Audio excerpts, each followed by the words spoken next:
Hi everyone and welcome to today's episode. I am so glad you're here because we're diving into a challenge that we face as leaders, and that is disengaged team members.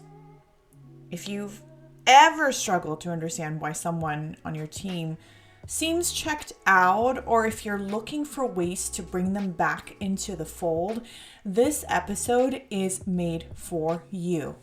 Let's go ahead and get started. So let's talk about why someone might be disengaged at work. Well, there's a few key reasons. And understanding these reasons is really the first step in addressing the issue. Now, I say issue, and I don't want to say that because when someone is disengaged, it really has to do with the structure that is there. Okay? So first, one of the most common reasons is that they feel disconnected from you. Maybe they don't feel supported. Maybe they're unclear on what's expected of them. Sometimes it's really simple. It could be that you don't give good feedback, or you don't even give feedback at all, or you don't acknowledge their efforts. And let's be honest, if you don't feel seen or valued by your leader, why would you want to go the extra mile, right? At the end of the day, we all want to feel validated. Yes, we're humans. We want to feel validated. So there is that first reason. Second, there is the lack of purpose. We knew this one was going to be one of the reasons, right? It's a big one. When people don't understand how their work contributes to the bigger picture, it's so easy to feel like they're just going through the motions. So the purpose piece of what we do fuels our motivation. Even the most capable team member can lose interest, right? And that actually leads to the silent quitting that we've talked about in our industry, where someone is just going through the motions, doing the bare minimum to survive, and probably looking for other positions. Third, we have minimal accountability. So some of that disengagement happens because the individual realizes they can get by with doing the bare minimum. Maybe there's no follow-up or consequences for poor performance, and they fall into this pattern of coasting. There was a startup that I was helping. The owner was engaged and then not engaged because they were busy trying to build a business. They had a manager running the operations.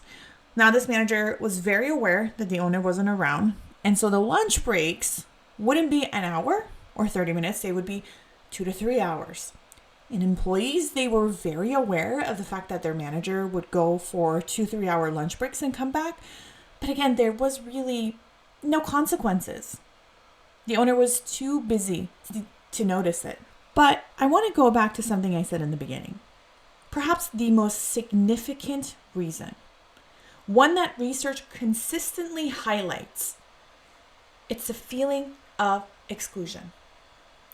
When a team member doesn't feel like they belong or their ideas are overlooked, disengagement becomes almost inevitable. Inclusion is really the key to keep people connected and invested in their work. So we go back to this cultural piece of, are you recognizing your people? And I am not talking about the monetary piece. I am talking about, do you say, well done on so-and-so work? Do you say thank you for doing this?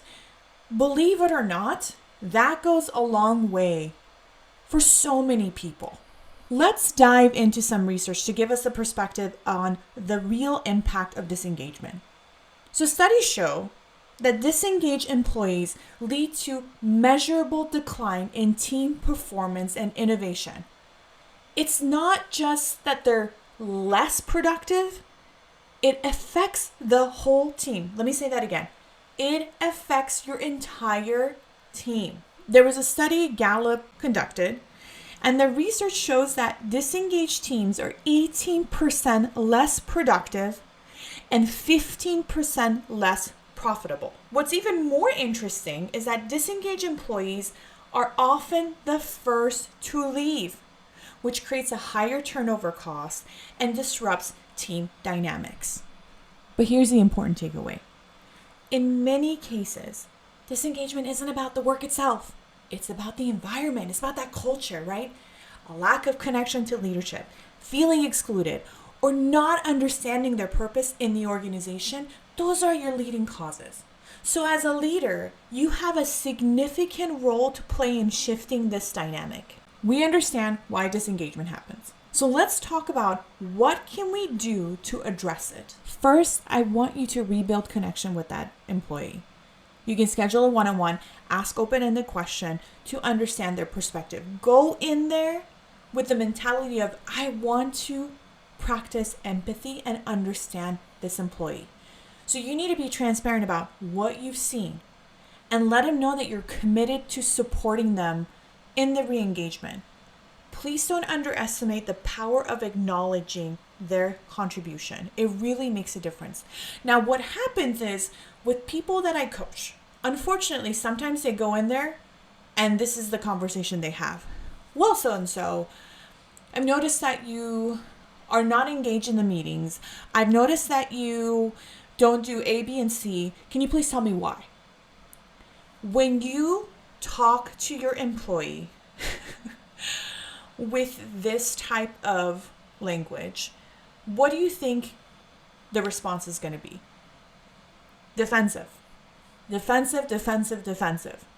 So what you need to do is come from a place of empathy. So, hello, so-and-so. I am so glad we got this call. I've been meaning to talk to you because I really, really enjoy your collaboration and your teamwork. And I noticed that there seems to be a lack of that recently. Are you doing okay?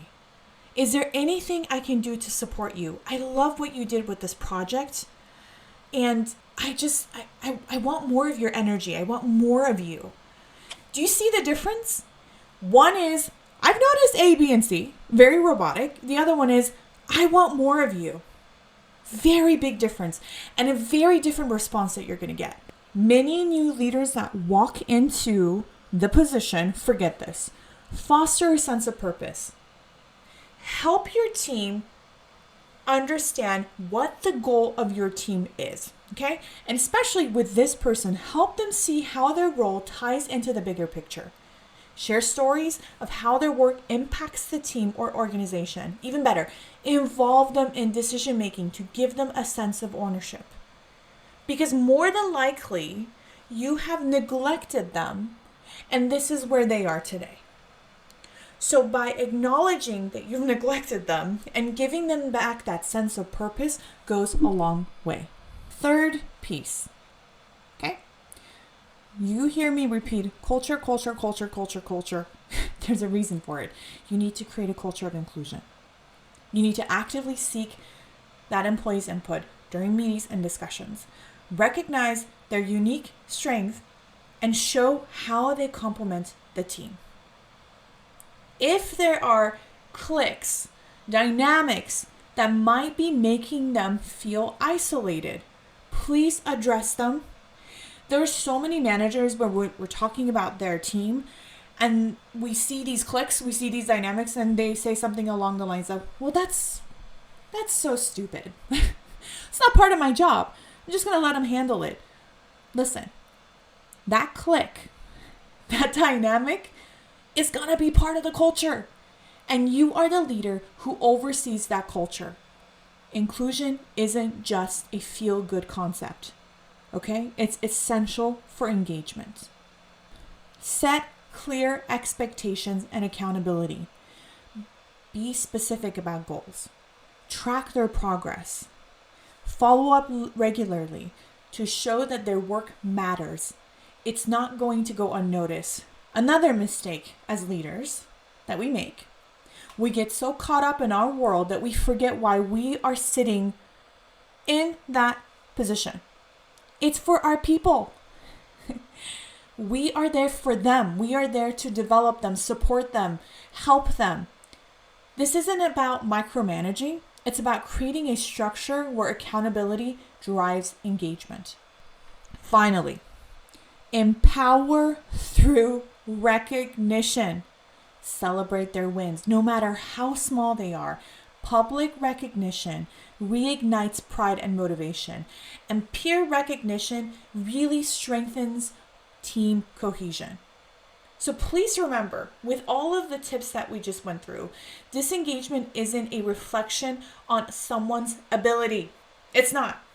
It's actually a signal that something is missing in the environment that we are creating as leaders. Please let that sink in. It's a hard pill to swallow. It was hard for me when I went through it because in so many ways we feel like we didn't show up for our people, and that really hurts. But to recognize that hurt, to have that level of self-awareness, pat yourself on the back.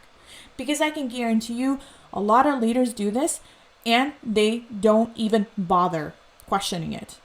So please know that sometimes as leaders, many times as leaders, we make these mistakes. But what you do with those mistakes goes a long way. All right, to wrap things up, this engagement is a challenge and it affects every team at some point. Now, as leaders, we have the tools to turn it around. We rebuild connections, we foster purpose, we create inclusion, we drive accountability, we re-engage our team members and build a stronger, more motivated team. Here's my challenge for you, because it is the holiday season. For December, look at one person on your team who seems disengaged. Schedule a conversation, ask questions, commit to taking one step towards reconnecting with them. You'll be surprised what 2025 is going to look like for you just by that one simple act. Thank you for tuning into today's episode. My name is Layli Saragiani. I am part of In Vivo Leadership Strategies. If you found this helpful, please share it with someone who might benefit. And as always, I'd love to hear your thoughts or connect with you or coach you. You can connect with me on Instagram, and that's at In Vivo Leadership Strategies, all one word. LinkedIn, if you find my name, Layli Saragiani, you will find me. And as well as my website, www.invivoleadershipstrategies.com. Until next time, lead boldly and with purpose, and I'll talk to you soon.